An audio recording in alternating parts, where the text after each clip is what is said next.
Mahabubabad TRS MP అభ్యర్థిగా మాలోతు కవిత బరిలో ఉన్నారు. ఎన్నికల ప్రచారంలో ఆమె దూసుకుపోతా ఉన్నారు. తొలిసారిగా ఎంపీగా పోటీ చేస్తున్న కవిత ప్రస్తుతం మనతో ఉన్నారు. ప్రచారంలో ఎలాంటి స్పందన ఉంది, విజయ అవకాశాలపై ఆమె ఏమంటున్నారో తెలుసుకునే ప్రయత్నం చేద్దాం. నమస్తే మేడం, ప్రచారంలో ఎలా ఉంది స్పందన అంటే ఏం చెప్తారు? ప్రచారంలో నేను నామినేషన్ వేసినప్పటి నుంచి దాదాపు ఎక్కడ ఒక క్షణం టైం వేస్ట్ చేయకుండా, ఎందుకంటే మాకు ఒక 15 రోజుల టైం ఉండడం వల్ల ప్రతి చోట వెళ్తా ఉన్నాం. ప్రతి మండల స్థాయిలో కావచ్చు, నియోజకవర్గ స్థాయిలో వెళ్ళినా చాలా బ్రహ్మాండమైన ఆదరణ ఉంది. ఎందుకంటే కేసీఆర్ గారు చేస్తున్న సంక్షేమ కార్యక్రమాలందరూ కూడా ప్రజల మనసులో ఉన్నాయి. వాళ్ళందరూ ఆల్రెడీ డిసైడ్ అయి ఉన్నారు, కేసీఆర్ గారికి ఓటేయాలని డిసైడ్ అయి ఉన్నారు. ఒక ఆడబిడ్డగా, వాళ్ళ సొంత నియోజకవర్గ ఆడబిడ్డగా, పార్లమెంట్ అభ్యర్థిగా వాళ్ళ ఆదరణ చూస్తుంటే నాకే చాలా సంతోషంగా ఉంది, చాలా అదృష్టవంతులుగా భావిస్తూ ఉన్నారు. ముఖ్యంగా చెప్పండి, ఎంపీగా పోటీ చేస్తున్నాను అనుకున్నారు, గతంలో మీరు ఎమ్మెల్యేగా పనిచేసి ఉన్నారు, అవకాశాలు వస్తాయని మీరు ఏమైనా ఎక్స్పెక్ట్ చేసి ఉన్నారు? అంటే ఎంపీ కవితక్కని చూసినప్పుడల్లా అనిపించేది, ఒకసారి జీవితంలో ఒకసారి పార్లమెంట్ మెంబర్గా కావాలి. అది కవితక్క ఎంపీ ఉన్నప్పుడైతే వారితో ఉండి వారితో సర్వీస్ చేసే అవకాశం వస్తుందని మనసులో ఉంటుండేది. కానీ భగవంతుడు కేసీఆర్ గారి రూపంలో ఉండి నా మనసులో ఉన్న మాటని వారు అర్థం చేసుకున్నారు. ఏందో నాకు ఈ రూపంలో ఇంత తొందరగా పార్లమెంట్ సభ్యురాలుగా అవకాశం రావడం, అంటే అభ్యర్థిగా రేపు కాంటెస్ట్ చేస్తున్నాను. రేపు ప్రజల్లో సర్వీస్ చేసే అవకాశం రావడం చాలా అదృష్టంగా భావిస్తూ ఉన్నా. మరియు ప్రత్యేకంగా నేను కేటీఆర్ గారికి, మన యువత ఐకాన్ అతను, అన్న ఏదున్నా కూడా కవితక్కని ఏ విధంగా ఆడబిడ్డగా భావించారో నాకు ఇవాళ టికెట్ రూపంలో ఇచ్చి రామన్నను కూడా నన్ను ఆడబిడ్డగా భావిస్తున్నానని అనుకుంటా ఉన్నా. ముఖ్యంగా అంటే మీరు ఎమ్మెల్యేగా మహబూబాద్లో పనిచేసి ఉన్నారు. ఇప్పుడు 7 అసెంబ్లీ కాన్స్టిట్యున్సీలు, పెద్ద కాన్స్టిట్యున్సీ, రెండోది తిరగడానికి కూడా టైం తక్కువగా ఉంది. ఈ నేపథ్యంలో మీకు ఎట్లా సత్సంబంధాలు కావచ్చు అవన్నీ ఎట్లా ఉన్నాయి? మహబూబాద్ పార్లమెంట్ విషయానికి వస్తే మా విస్తీర్ణంలో చాలా పెద్ద నియోజకవర్గం. భద్రాచలం పోవాలంటే 2 గంటల పైనే పడుతుంది, ఇటు ఏటునగరం పోవాలంటే 2.5 hours పైనే పడుతుంది. అయినప్పటికీ కూడా ఈ ప్రాంతం డోర్నాకల్లో పుట్టిన వ్యక్తిగా, ఆడబిడ్డగా, రెడ్డయ్య గారు మా తండ్రి గారు అక్కడ ఎమ్మెల్యేగా ఉన్నారు. అక్కడ అది మాకు చాలా పూర్తి బలమైన నియోజకవర్గం. మహబూబాద్ ఎమ్మెల్యేగా మరియు నేను ఓడిపోయినప్పటికీ కూడా 2014లో ఓడిపోయినప్పటికీ ఆ ప్రజల్లో నిత్యం ఉంటూ అక్కడ ప్రజలకి చేదోడు వాదోడుగా ఏ ఇబ్బంది వచ్చినా, ఈ 6 ఏళ్ళు అంటే చాలామంది ఓడిపోయినాక సైలెంట్ అయిపోతారు. కానీ నేను ప్రజలకు సర్వీస్ చేయాలని ఒకే ఒక ఉద్దేశంతో గెలిచినా ఓడిన ప్రజల మధ్యనే ఉంటూ సర్వీస్ చేస్తున్నాను. ప్రతి ఒక్క మనసులో కవిత అని అందరి మనసులో అయితే ఉంది. అది ఎందుకంటే చాలా రాజకీయాలకు అతీతంగా ఏ పార్టీలైనా కూడా నా వరకు వచ్చేసరికి కూడా నన్ను స్వతహా కూడా వాళ్ళ సొంత ఇంటి మనిషిలాగా చూస్తారు. ఈ మహబూబాద్ నియోజకవర్గం వరకు వచ్చేసరికి పక్కనే ఉన్న ఇల్లందు నియోజకవర్గానికి వస్తే నా భర్త భద్రు నాయక్ గారు, వారిది గార్ల మండలం. అక్కడ వెళ్తే కోడలుగా, ఇల్లందు కోడలుగా, డోర్నాకల ఆడబిడ్డగా, మానుకోటలో రాజకీయంగా ప్రజలకు సర్వీస్ చేస్తూ వారి వెన్నంటే అంటే అనునిత్యం వాళ్ళు ఉన్న వ్యక్తిగా ఈ 3 నియోజకవర్గాలతో పూర్తి స్థాయి సంబంధాలు ఉన్నాయి. అదొక్కటే కాదు, పక్కనున్న పెద్ది సుదర్శన్ రెడ్డి గారు ఉద్యమకారుడు, వారి నియోజకవర్గం కూడా నర్సంపేట నియోజకవర్గం. డీలిమిటేషన్ కంటే ముందు నెక్కొండ మండలము ఇవన్నీ కూడా మా మహబూబాద్ కింద ఉంటుండేవి. కానీ డీలిమిటేషన్ నుంచి వెళ్ళిపోయిన తర్వాత కూడా ఆ కొత్తగూడెం, మరి గంగారం, ఈ నెక్కొండ వాళ్లతో అందరికి పూర్తి స్థాయి సంబంధాలు ఉన్నాయి మనకు. ఎందుకంటే ఇప్పుడు కూడా మేము అంత డోర్నాకలు, నర్సంపేట ఇవన్నీ సొంత నియోజకవర్గాల లాగానే ఉంటాయి. అదొకటే కాదు, టెక్స్టైల్ పార్క్ ఓపెనింగ్కి కేసీఆర్ గారు వరంగల్ వచ్చినప్పుడు అక్కడ ఆ కార్యక్రమం దిగ్విజయం చేయడానికి ఒక 10-15 రోజులు నాకు పెద్ది సుదర్శన్ రెడ్డి గారు ఎమ్మెల్యే గారితో కూడా పని చేయడానికి కూడా 15 రోజులు నర్సంపేటలో అవకాశం ఇచ్చిండ్రు. ఆ రోజు ఏమో మరి ఇవాళ భగవంతుడు ఈ విధంగా అవకాశం కల్పించాలని కావచ్చు, ఆ రోజు నన్ను నియోజకవర్గంలో కూడా నన్ను పంపడం జరిగింది. ఆ విధంగా ఎక్కడ పోయినా కొత్తగా నేను అభ్యర్థిని నన్ను పరిచయం చేసుకునే అవసరం కూడా లేదు. అందరి సుపరిచితురాలుగా, రెడ్డయ్య గారి కూతురుగా, ఇక్కడ అందరికీ అనునితి ప్రతి ఒక్కరికి కవిత మాలోతనంగానే ప్రతి ఒక్క ఓటర్లు కూడా ఫలానా మాజీ ఎమ్మెల్యే మహబూబాద్ అనే పూర్తిగా అందరికీ ఐడియా ఉంది. కాబట్టి నాకు అదొక ప్లస్ పాయింట్ అని అనుకుంటాను. ముఖ్యంగా అంటే ఈ ఇబ్బంది లేదని చెప్తున్నాం. మరి ఇప్పుడు లీడర్లతో సత్సంబంధాలు ఎట్లా ఉన్నాయి, వాళ్ళ కోఆపరేషన్ ఎలా ఉంది అంటే ఏం చెప్తారు? మీ పార్లమెంట్ పరిధిలో ఉన్నటువంటి ఎమ్మెల్యేలు కావచ్చు, ఇన్ఛార్జీలు కావచ్చు, వీళ్ళకి సంబంధించి అందరితో అదే చెప్తున్నాను మీకు. నేను ఓడినా గెలిచిన ప్రజలతో అనునిత్యం సంబంధాలు ఉంటూ ఇక్కడ ఉన్న కార్యకర్తలు, నేను పార్టీ మారినాక టీఆర్ఎస్ కార్యకర్తలందరితో కూడా సంబంధాలు పెంచుకుంటూ వాళ్ళని సమన్వయం చేసుకుంటూ ఉన్నాను. గతంలో కాంగ్రెస్ ఎమ్మెల్యేగా ఉన్నా కాబట్టి ఆ రోజు పనిచేసిన అందరు లీడర్లు కూడా వాళ్ళందరూ కూడా అన్నారు, అక్క నీకు టికెట్ వస్తే మేము ఏ పార్టీలో ఉన్నాం, ఖచ్చితంగా కేసీఆర్ విన్నంటే మీకు మా దీవెనలు ఉంటాయని చెప్పారు. అదే మాదిరిగా ఇవాళ డోర్నాకల్, మహబూబాద్ నియోజకవర్గాల్లో అయితే కాంగ్రెస్కి ఏజెంట్లు కూర్చునే పరిస్థితి కూడా లేదు. నాకు తెలిసి వాళ్ళు వెతుక్కొని పెట్టుకోవాలి. ప్రతి ఒక్కరు మీరు చూసుకోవచ్చు. ఈ వారం రోజుల నుంచి ఇక్కడ ఉన్న పరిణామాలు చూస్తే మొన్న ఎలక్షన్స్లో ఎమ్మెల్యేలకు పని చేయలేని వాళ్ళు, అంటే వాళ్ళు లోకల్ ప్రాబ్లమ్స్ ఉన్నప్పుడు కూడా నా విషయానికి వస్తే కూడా వాళ్ళు ప్రత్యేకమైన మా ఆడబిడ్డకు అవకాశం వచ్చింది, ఖచ్చితంగా ఆడబిడ్డతో ఉంటామని చెప్పి ప్రతి ఒక్కరు కూడా పార్టీలకు అతీతంగా అందరు రాజీనామాలు చేసి వాళ్ళు టీఆర్ఎస్ వెన్నంటే కేసీఆర్ వెన్నంటే ఉన్నారు అందరూ. ప్రచార వ్యూహం ఎట్లా ఉంది, ఏ రకంగా ముందుకు పోతా ఉన్నారు?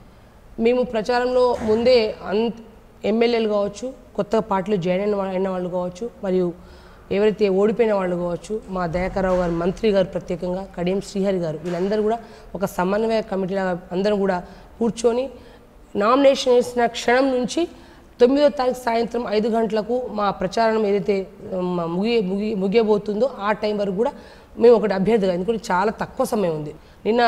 మొన్న కేటీఆర్ గారు ఇటు నర్సంపేట ములుగు రావడం జరిగింది. ఈ మెయిన్ సభలు కాకుండా ప్రతి గ్రామ స్థాయిలో తండా స్థాయిలో పోలేము కాబట్టి సమయం తక్కువ ఉండడం వల్ల మండల స్థాయిలో ఒక అభ్యర్థిగా ఖచ్చితంగా ఆ మండలంకి వెళ్ళాలి. ఏ మారుమూల ప్రాంతం కనీసం వాహనాలు వెళ్ళలేని చోటు కూడా ఏదో మాదిరిగా అక్కడికి వెళ్ళేసి మాకు ఖచ్చితంగా మీ దీవెనలు ఉంచండి, ఆశీర్వదించండి, మీకు సేవ చేసే భాగ్యం కలిగించండి అని వాళ్ళ మేము ఆ మొత్తం ప్లాన్ చేసుకున్నాము. అదే మాదిరిగా 9వ తారీఖు సాయంత్రం 5 గంటలకల్లా మహబూబాద్ పట్టణం ఉన్న విస్తీర్ణంలో చాలా పెద్దదైనప్పటికీ కూడా ప్రతి మండలం ఖచ్చితంగా వెళ్ళడం, అక్కడ మంచి జన సమీకరణ, ప్రతి మండలంలో కూడా 4 నుంచి 5 వేల జన సమీకరణ చేసుకొని గ్రామాల నుంచి, వాడల నుంచి, కాలనీ నుంచి రప్పించేసుకొని నేను మీ అభ్యర్థిని, మీ ఆడబిడ్డ, నన్ను దీవించండి, కేసీఆర్ గారి నాయకత్వాన్ని బలపరచండి అని చెప్పేసి ఆ కార్యక్రమం ఏర్పాటు చేసుకున్నాం. అందులో భాగంగా దాదాపు ఒక 40% ఎబో అయిపోయినాయి. 9వ తారీఖు సాయంత్రం కల్లా పూర్తి స్థాయిగా పూర్తయితే మాకు. ముఖ్యంగా మీ నియోజకవర్గంలో గిరిజనులు ఎక్కువగా ఉంటారు. ముఖ్యమంత్రి కేసీఆర్ గత ప్రభుత్వంలో తండాలను గ్రామ పంచాయతీగా చేసినారు. ఆ స్పందన ఎట్లా ఉంది? నిజంగా కేసీఆర్ మా పాలిటది, మా ఆదివాసీ లంబాడులకు మా కేసీఆర్ గారు మాకు భగవంతుడితో సమానం. మాకు చిరకాలంగా ఒక వాంఛ ఉండే, ఎందుకంటే మా దాంట్లో ఎలా ఉండేదంటే మాకు మాళు తండ ఎక్కడో మూల ఉండడం, ధర్మసో తనగా ఎక్కడో తండకు ఉండడం, మాకు వ్యవసాయం ఎక్కడ ఉంటుందో అక్కడే 2 గుళ్ళు 3 గుళ్ళు ఇల్లు కట్టుకొని మా వాళ్ళని అక్కడ వెళ్ళి ఉండే దాన్ని బట్టి తండా పేరే పెట్టేసుకుంటారు. కానీ మా నిధులు, మా నియామకాలు, మా తండాకు మా రాజ్యం రావాలి అంటే మాకు తండాలు గ్రామ పంచాయతీ కావాలనే కోరిక ఎన్నో ఏళ్ల నుంచి ఉంది. మా తండ్రి గారు గిరిజన శాఖ మంత్రి ఉన్నప్పుడు ఆ రోజు ఒక 50 లక్షల రూపాయలు ఫండ్ కేటాయించి పూర్తి స్థాయిగా తండాలకు ఆ రోజుల్లోనే వాళ్ళు సర్వే చేయించడం జరిగింది. కానీ ఆ రోజున్న ప్రభుత్వాల ద్వారా, ఆ రోజున్న ముఖ్యమంత్రి ద్వారా తండాల గ్రామ పంచాయతీ మూలన పడేశారు, అవసరం లేదు. కానీ కేసీఆర్ గారు మా గిరిజన ఆరాధ్య దేవుడు ఏదైతే సేవలాలేనో మా ఆరాధ్య దేవుడు అయ్యారు కేసీఆర్ గారు. వారు వాళ్ళ తండాలను గ్రామ పంచాయతీలు ఇచ్చి మాకు పూర్తి 500 జనాభా ఉన్న చోట ఒక తండా ఏర్పాటయ్యే విధంగా అంతా అయిపోయింది. అందరూ కొత్త సర్పంచులు బ్రహ్మాండంగా అయ్యారు. అందరూ చాలా ఉత్సాహంగా సంతోషంగా ఉన్నారు. మా తండావాసులు, మా ఆదివాసులు ప్రతి ఒక్కరు కూడా కేసీఆర్ వెన్నంటే ఉన్నారు. కారు గుర్తుకే ఓటేస్తారు. మీ నియోజకవర్గంలో ప్రధానమైనటువంటి సమస్య పోడు భూముల సమస్య. ముఖ్యమంత్రి గారు కూడా దాన్ని పరిష్కరిస్తామంటున్నారు. అంటే ఏ రకంగా పరిష్కరించేటువంటి అవకాశం ఉంది, దాన్ని ఎట్లా సాల్వ్ చేస్తారు అంటే ఏం చెప్తారు? మొన్న ఎమ్మెల్యే ఎలక్షన్స్లో ఎవరైతే మా ప్రాంతంలో గెలిచిన ఎమ్మెల్యేలందరూ కూడా ఒక్కటే, కేసీఆర్ గారి మీద ఏదో చెప్పుకుంటా పోతూ మేమే పోడు భూములు ఇప్పిస్తాము, వాళ్ళు ఇవ్వలేదు, వీళ్ళు ఇప్పలేదు అన్నారు. కానీ అసలు ఈ అంత పాపం అంతా కాంగ్రెస్ పార్టీ వాళ్ళదే. 50-60 ఏళ్ళ నుంచి ఉన్నప్పటికి కూడా ఈ ప్రాంతంలో ఉన్న, ఎందుకంటే ఓట్లు ఎప్పుడు వేసినా ఈ మారుమూల ప్రాంతంలో గిరిజన వాసులందరూ కూడా గతంలో అంతా కాంగ్రెస్ పార్టీకి వేసిన వాళ్ళు. మరి ఆ రోజు ఎందుకు పోడు భూముల సమస్య మీరు చేయలేకపోయారు, అది అందరూ గమనించాలి. కానీ కేసీఆర్ గారు మొన్న ఎలక్షన్స్కి అయిన తర్వాత సాక్షాత్ ఒక ముఖ్యమంత్రిగా కేసీఆర్ గారి దగ్గర చాలా గొప్ప గుణం ఏంటంటే, ఒక మాట ఇచ్చిండంటే వెనుక తగ్గే వ్యక్తి అసలు కానే కాదు, ఎవరికి భయపడే వ్యక్తి కాదు. వారు అనుకున్నారంటే అది వచ్చి తీరడమే. ఆ రోజులో 2 ఎంపీ సీట్లతోనే కేంద్రంలో కొట్లాడి వాళ్ళ తెలంగాణ రాష్ట్రం తీసుకొచ్చిన మహానుభావుడు కేసీఆర్ గారు. అలాంటిది సాక్షాత్ ఒక ముఖ్యమంత్రిగా అసెంబ్లీలోనే పోడు భూములన్నీ ప్రత్యేకంగా పార్లమెంట్ ఎలక్షన్స్ అయినాక ప్రతి ఒక్క నియోజకవర్గంలో ఎక్కడైతే ఆ సమస్య ఉందో ఆ సమస్య దగ్గర నేనే స్వతహాగా వెళ్ళి పర్యటించి తాత్కాలికంగా కాదు శాశ్వతంగా కూడా ఈ పోడు భూముల పట్టా పాస్బుక్లు ఇస్తాము. రైతు బంధు ఏదైతే కేసీఆర్ గారు ఒక వరంగా రైతులకు ఇస్తున్న రైతు బంధు ఉందో ఆ రైతు బంధు కూడా వాళ్ళకు వర్తించే విధంగా చేస్తాను కేసీఆర్ చెప్పారు. కేసీఆర్ నోటి నుంచి వచ్చిందంటే అది అయిపోయిందని అనుకోవాలి తప్ప అసలు చర్చ కూడా అవసరం లేదు. ఓకే, మీ నియోజకవర్గంలో టూరిజం కూడా అత్యధికంగా అభివృద్ధి చెందుతున్నటువంటి ప్రాంతం, ముఖ్యంగా లక్నవరం, రామప్ప, పాకాల, వాజేడు లాంటి బోగత జలపాతాలు ఉన్నటువంటి సందర్భంలో వాటి అభివృద్ధికి మీరు ఏ రకమైనటువంటి ప్రణాళిక వేసుకున్నారు అంటే ఏం చెప్తారు? మహబూబాద్ పార్లమెంట్లో చాలా మంచి వనరులు ఉన్నాయి. అటవీ ప్రాంతం ఎక్కువ ఉన్న ప్రాంతం. ఇప్పుడు లక్నవరం, రామప్ప ఇవన్నీ కూడా దాదాపుగా వాజేడు ఇవన్నీ కూడా మేడారం సమ్మక్క జాతర అయినప్పుడైతే ఒక నెల రోజుల వరకు కూడా ప్రపంచవ్యాప్తంగా ఎక్కడో మూలలు ఉన్న వాళ్ళు కూడా ఈ జాతర చూడడానికి అందరూ వస్తూ ఉంటారు. కానీ ఇవాళ ఇవన్నీ డెవలప్ కావాలంటే రాష్ట్ర స్థాయిలో కేసీఆర్ గారు ఇప్పటికే పూర్తి స్థాయిగా కూడా వారి యొక్క అభివృద్ధిని వారి సంక్షేమ పూర్తి ఫండ్స్ కూడా ఇవ్వడం జరిగింది. కానీ కేంద్రం నుంచి రావాల్సిన నిధుల్లో రేపు ఈ అందరి ఆశీస్సులతో ఖచ్చితంగా 2 నుంచి 3 లక్షల పై చిలుకు మేయర్తో నేను గెలవబోతున్నా. పార్లమెంట్ సెగ్మెంట్లో ఏవేవైతే రామప్ప సంబంధించిన కావచ్చు, మిగతా అంటే లక్నవరము, వాజేడు ఏవేవైతే వనరులకు సంబంధించిన ఉండి ఈ టూరిజం సంబంధించిన డెవలప్మెంట్ చేయాల్సిన ఉన్నాయో వాళ్ళని ప్రత్యేక దృష్టి సారించి వాటిని ఒక ప్రణాళిక తయారు చేసుకొని కూడా ఈ ప్రాంతంలోని టూరిజాన్ని పెద్దపీట వేస్తాను తప్పకుండా.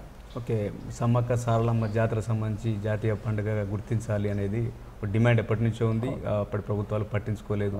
రేపు మీరు గెలిస్తే ఎలాంటి అవకాశాలు ఉంటాయి అంటే ఏం చెప్తారు? మీకు ఇదే చెప్తున్నాను, సమ్మక్క సారలమ్మ జాతర ప్రపంచవ్యాప్తంగా ఇటువంటి జాతర ఎవరు ఎక్కడ చేయరు, ఎవరు చూడబోరు. 2-3 కోట్ల పైబడి ఈ జాతరకు వస్తారు. కానీ ఆ అమ్మలకు జాతీయ స్థాయిలో గుర్తింపు వచ్చినట్లయితే ఆ ప్రాంతం డెవలప్ అవుతుంది. నిధులు కూడా 90% అక్కడ వచ్చి పూర్తి స్థాయిగా చాలా బ్రహ్మాండంగా ఉంటుంది. కాబట్టి రేపటి నాడు గెలిచిన తర్వాత సమ్మక్క సారలమ్మ జాతర విషయానికి కావచ్చు, ఇక్కడ మా ఇల్లందులున్న బయ్యారం ఉక్కు ఫ్యాక్టరీ కావచ్చు, కాళేశ్వరంకి జాతీయ హోదా కావచ్చు, దేవాలయాలకు జాతీయ హోదా కావచ్చు, ఈ కార్యక్రమాన్ని కావాలంటే మీ ఆడబిడ్డగా నన్ను ఖచ్చితంగా పార్లమెంట్ పంపాలి. మీ ఇంట్లో ప్రతి ఒక్క ఇంట్లో కూడా పెద్ద బిడ్డగా మీ ఆడబిడ్డగా ఈ కొట్లాడి తీసుకొచ్చే కార్యక్రమం. జాతీయ రహదారుల విషయంలో ఎటువంటి అవకాశాలు ఉండబోతున్నాయి? ముఖ్యంగా మీ నియోజకవర్గం 4 జిల్లాల పరిధిలో ఉంది. 2 జిల్లా కేంద్రాలు మీ నియోజకవర్గంలో ఉన్నాయి. వాటి అభివృద్ధికి ముఖ్యంగా మానకోట అభివృద్ధి కావచ్చు, లేదు ములుగు జిల్లా అభివృద్ధికి సంబంధించి కావచ్చు, ఆ జాతీయ రహదారుల కలపడం విషయంలో కావచ్చు, ఏ రకమైనటువంటి చొరవ తీసుకోవచ్చు అంటే ఏం చెప్తారు? ఇప్పటికే మొన్న మా ఎంపీలందరూ కూడా అంటే ఇక్కడ ఉన్న ఎంపీ గారు కూడా అందరూ కూడా వారి స్థాయి శక్తులు కూడా ఈ పార్లమెంట్ సెగ్మెంట్లో ఎక్కడెక్కడ అవసరం ఉందో జాతీయ స్థాయిలో కూడా ఇప్పుడు ములుగు నుంచి మొదలు పెట్టుకుంటే మీకు నకరికల వరకు కూడా జాతీయ స్థాయిలో రోడ్లన్నీ పనులు నడుస్తూ ఉన్నాయి. కొన్ని చోట్ల ఏదైతే ఇప్పుడు నర్సంపేట నుంచి మా జామండ్లపల్లి మహబూబాద్ నియోజకవర్గం కూడా ఒక దాదాపు ఫారెస్ట్ క్లియరెన్స్ రాకపోవడం ఆగిపోయినాయి. కానీ కేసీఆర్ గారి యొక్క ఆశీస్సులతో మేము ఫారెస్ట్ క్లియరెన్స్ కూడా తెచ్చుకోవడం జరిగితే పనులు నడుస్తూ ఉన్నాయి. ఇంకెక్కడైతే అవసరం ఉన్నాయి అన్నీ కూడా నేను అవగాహన చేసుకొని వాటికి అవసరం ఉన్న చోట కూడా ప్రతి ఒక్క మంత్రి దగ్గరలో వెళ్ళి ఖచ్చితంగా మా ప్రాంతంలో ఏ ఒక్కటి కూడా వెనుకపడకుండా ముందు స్థాయిలో మహబూబాద్ పార్లమెంటే ఉండే విధంగా జాతీయ రహదారి విషయంలో కూడా ఇవన్నీ కూడా పూర్తి స్థాయి పనిచేస్తాయి. అంటే రైల్వేకి సంబంధించి ఎటువంటి చర్యలు తీసుకునేటువంటి ఇప్పుడు మొన్న ప్రచారానికి వెళ్ళినప్పుడు రైల్వే ఇల్లందులో రైల్వే సంబంధించి బ్రిటిష్ కాలం లాంటి రైల్వే స్టేషన్ ఉంది, కానీ అక్కడ ట్రైన్స్ నడవట్లేని చెప్పి నా దృష్టి తీసుకురావడం జరిగింది. వాళ్ళు అక్కడ పద్మావతి మరి శాతవాహన ఎక్స్ప్రెస్లో ఆపాలని చెప్పారు. మహబూబాద్ విషయానికి వస్తే అదే విధంగా చెప్పారు. మా పార్లమెంట్ సెగ్మెంట్ ఎందుకంటే చాలా మారుమూల ప్రాంతాల కింద పెద్ద విస్తీర్ణ ప్లేస్ కాబట్టి అవసరం ఉంటే అక్కడ రైల్వే స్టేషన్స్ కొత్త ఏర్పాటు చేయాలన్నా కూడా రేపటి నాడు ఏ ప్రభుత్వం రావాలన్నా టీఆర్ఎస్ పార్టీకి సంబంధించిన కేసీఆర్ సారు 16 ఈ 16 ఖచ్చితంగా కేంద్ర స్థాయిలో మా సపోర్ట్ వాళ్ళకు అవసరము.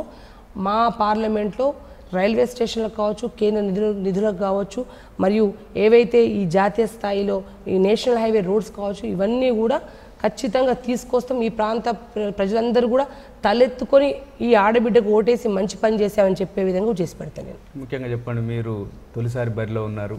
మీ ప్రత్యర్థి అయినటువంటి బలరాం నాయకు కేంద్ర మంత్రిగా పనిచేసి ఉన్నారు. ఇది 3వసారి ఆయన బరిలో ఉన్నారు. అంటే పోటీ ఎట్లా ఉంటుంది అనుకుంటున్నారు? నేనైతే ప్రజలు ఆల్రెడీ డిసైడ్ అయ్యిండండి కేసీఆర్ గారికి ఓటేయాలని. ఎందుకంటే ఒక అవ్వ దగ్గరికి వెళ్ళి ఓటేయాలంటే ఓటేయాలంటే అమ్మకు పెన్షన్ ఇస్తున్నాం ఓటేయండి అంటాం. ఒంటరి మహిళ కనిపిస్తే అమ్మ ఇప్పటివరకు ఏ ప్రభుత్వం చేయలేదు, కేసీఆర్ సార్ ఒంటరి మహిళ పెన్షన్ ఇచ్చి చెప్తాము. ఒక ఆడబిడ్డ కనబడితే తల్లి నీకు మేనమావ అవుతాడు, నీ పెళ్ళికి మేనమావ అవుతారు కేసీఆర్ గారు 1,1000 ఇస్తున్నాం అని చెప్తా. డెలివరీ అయిన చిన్న పాప ఉందనుకోండి, ఆ పాప దగ్గరికి తల్లి తాతయ్య కేసీఆర్ అయ్యారు, మీకు కేసీఆర్ కిట్ ఇచ్చిందని చెప్తా.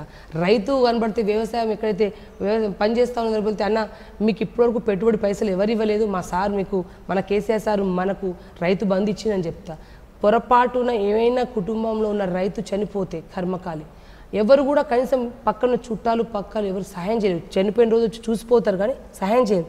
కానీ కేసీఆర్ గారు ఆ కుటుంబాన్ని దృష్టిలో పెట్టుకుని ఆ కుటుంబం రోడ్డున పడకుండా వారికి రైతు బంధు అనే రైతు బీమా ఏదైతుందో ఇప్పుడు ఎల్ఐసి వాళ్ళతో టైఅప్ చేసుకొని రానున్న రోజులు ఇబ్బంది కలగకుండా వేరే సంస్థలతో పెట్టుకుంటే ఇబ్బంది అవుతుందని వాళ్ళ ఎల్ఐసి వాళ్ళతోనే పెట్టుకొని వాళ్ళకు ఈ ఏవైతే 11 రోజులు దినాలు పూర్తి కాకముందే 5-6 రోజులనే మధ్యవర్తులు సంబంధం లేకుండా నేరుగా ఆ కుటుంబంలో ఉన్న ఆ మహిళకు వారి అకౌంట్లో జమ చేసే కార్యక్రమం చేసిన మహానుభావుడు. ఇవన్నీ ఓట్లు అడిగే హక్కు ఒక్క టీఆర్ఎస్ పార్టీ కేసీఆర్ గారితో బలపరిచిన అభ్యర్థిగా మేముంటాం తప్ప అసలు కాంగ్రెస్ వాళ్ళు ఏమని అడుగుతారు? ఇన్నేళ్ళు ఏం చేసిండని. ఇప్పుడు బలరాం నాయక్ గారు ఉన్నారు, 5 ఏళ్ళు కేంద్ర మంత్రిగా ఉన్నారు, ఎంపీగా ఉన్నారు. ఓడిపోయినాక 6 ఏళ్ళు ప్రజలకు అందుబాటులోనే లేరు.